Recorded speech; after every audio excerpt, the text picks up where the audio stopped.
my friends. Carrie here with Karma Cleansing. I am back for, today is going to be, actually not back for, today is going to be our first Tuesday Tidbit. I think it might be my second actually, but the first one was quite a while ago. I apologize for the hair today. It was nice and straight, and then I walked outside today and it's a little bit overcast in New England. So this is what happens when you're a curly haired girl who tries to go straight sometimes. Anyway, today we're going to talk about smudging. I have had lots of friends ask me about this over the last couple weeks. I was actually at a friend's house last week and started some clearing there. It's really great for stuck energy. I do it once a week at least. I used to do it daily. I was way better at it years ago, but I'm trying to get that back again. And I actually just don't feel the need. My energy doesn't feel as stuck as it did a long time ago. So I don't feel the need to do it all the time, but I do use it for a few different reasons. I will use smudging to clear energy in my house. If I do it daily, it's mainly for a blessing and to offer a blessing out.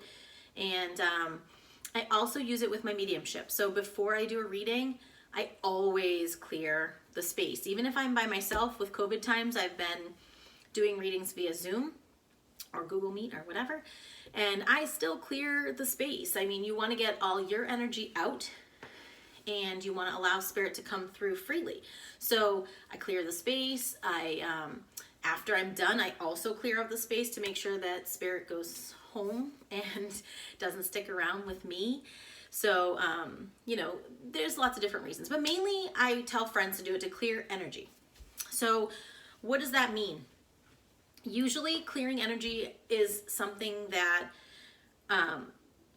when you have stuck energy, it's something that is feeling, like, I don't know how else to describe it, just like, you're feeling super negative. Maybe you got in a big fight with a sibling, a parent, a spouse, a child, and you just feel like there's like gunk now left in the room. You may not even notice it as being left in the room, but once you have that negative energy that's come out and been in a space, it sticks and it lingers. So the best way to get rid of it is with smudging, in my opinion. There are several different ways you can do it. I've got a couple examples here. I don't have my third example with me, but I can explain it. So the first thing you can do, and that lots of people do, is sage. Sage bundles are very well known and very mainstream now, which is interesting and I love it. But they're kind of a long stick almost. Looks like a little broomy almost. I don't know. But it's bundled sage leaves all together in like a tube looking stick, I guess. And you burn one end and it billows out a ton of amazing smelling smoke, and you kind of clear out the whole space. Some people will burn that whole entire smudge stick, they call it. I prefer to get loose leaf white sage. I always make sure it's organic, and I do make sure that it is white sage. You can get that stuff online. I can link below with where I purchase it on Amazon, or I have before. And for my loose leaf, I purchased on Amazon again because I love it. Who doesn't love Amazon? An abalone shell. You can burn in this, and it gets really warm on the bottom, but it won't burn through the shell. So this is what I use. I just find in the beginning especially that it was a better value for me because I was burning a ton of sage, and those sticks usually you burn and kind of burn the whole thing. So I would just get the bag of sage, this nice big bag of loose leaf sage, and I put a good handful in there and you burn it. You can see mine's been used many, many times. And this particular one came with a cute little stand, so it can cool down on its own like that. And there are sets you can get online as well. And you would just burn it. Basically, I literally just take like a candle lighter kind of thing, burn it, set it on fire, wait till there's like a little flame, and then I gently blow it out or wait till it goes out, and that's when the magic happens. And the smoke comes out of it, and it will smell, it has been known to be said to smell a little bit like pot. I don't mind the smell, so I really enjoy the smell of sage. But if you burn it and people think that's what's going on, you can let them know you're just clearing some negative energy. But anyway, I burn this, and then I personally just walk around a room. A lot of people will use a feather to waft it. I find my hand works just as well. The key to this is the sage itself being really good quality, good sage. And the second thing is setting intentions. It is so, so important to set intentions. That in itself can actually clear a lot of space too. So you just want to make sure you're setting your intention up front. Are you clearing this to release negative energy? So just say, you know, I'm offering up this blessing of sage today. Please take all the negative energy up and out and transmute it into through all space and time. That way it gets rid of that negative energy. It takes it up with the smoke out of your space, and please allow all the positive energy to come back into this room. Say that continuously throughout your whole space. So whether you're doing one room or your whole house, once I have it lit and I'm getting in the groove, I just go around the whole place and clear it out. So you can definitely do that. The other option, so I will say again, very, very cleansing. I find sage to be super, super cleansing, and that's when I use the sage stuff. The other thing I get are these, and they come in little sticks like this. I don't know, a little smaller than your hand. But they're called Palo Santo. It is a holy wood. I think it comes from South America, I believe.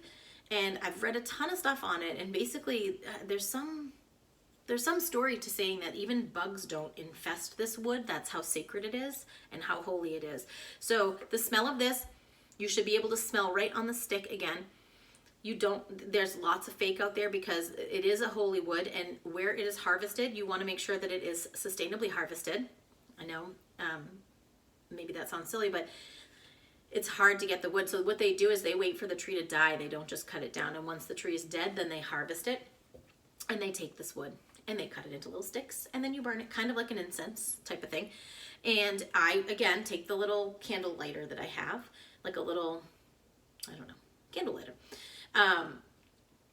And you light the end of it. I get it really good and lit on the end, blow it out, and then the smoke will come out again. And this has a really sweet smell to it. I really love them both. And sometimes I use both at the same time. What I will do is, for my readings, I typically use the sage after I do readings. I use this before, and I find this to bring a lot of great positive energy in, but it will still clear out negative energy.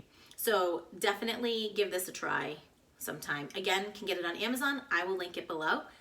And my last thing that I can say about this is, if smoke doesn't work for you, I know for health reasons, sometimes people can't do a smoky, because it does definitely fill up a good amount of smokiness in the room.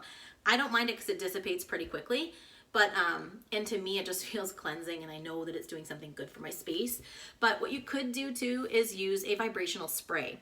I can definitely, I can link you to something where I have written up some information on making a vibrational spray, but there's a little bit of a process to it with crystals and basically the essential oils from both white sage and Palo Santo. Whoops.